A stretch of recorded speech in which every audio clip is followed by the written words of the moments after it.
Hey there, welcome to Life Noggin. We live in a part of the solar system called the Goldilocks zone, where it's not too hot that all the water evaporates away, but it's also not too cold where it freezes instead. And unless you're an astronaut, the big spherical rock will be your home for life. But what if that home suddenly changed? What if in a split second the Earth doubled in size?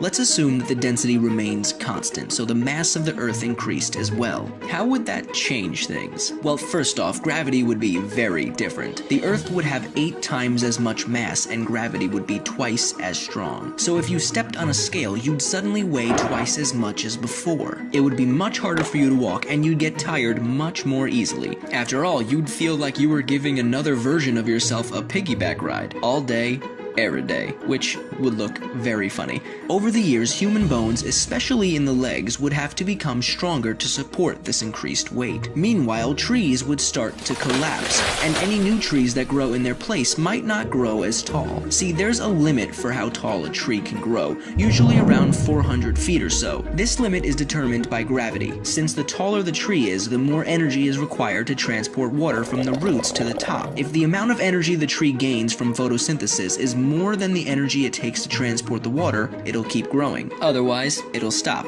So, if the Earth suddenly got twice as big, trees like the California redwood may not be as impressive. Luckily, even though the gravitational pull of the Earth will be stronger, it still won't be enough to break the moon apart. See, in order for that to happen, the moon would have to be within the Earth's Roche limit. This is the minimum distance the moon can approach the Earth without being torn apart by tidal forces. This happens because the near side of the moon is pulled in harder than the far side. When the moon gets close enough to the Earth, the gravity holding it together is overcome by this cosmic tug. Inside that limit, Earth's gravity will tear the moon apart, giving us a ring like those around Saturn.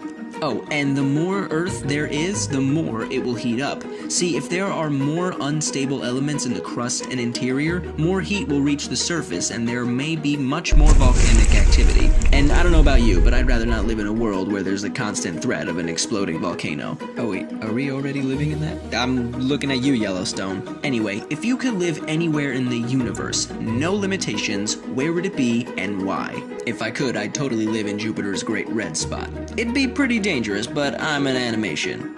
I can totally handle it. Make sure you come back every Monday for a brand new video. As always, I'm Blocko. This has been Life Noggin.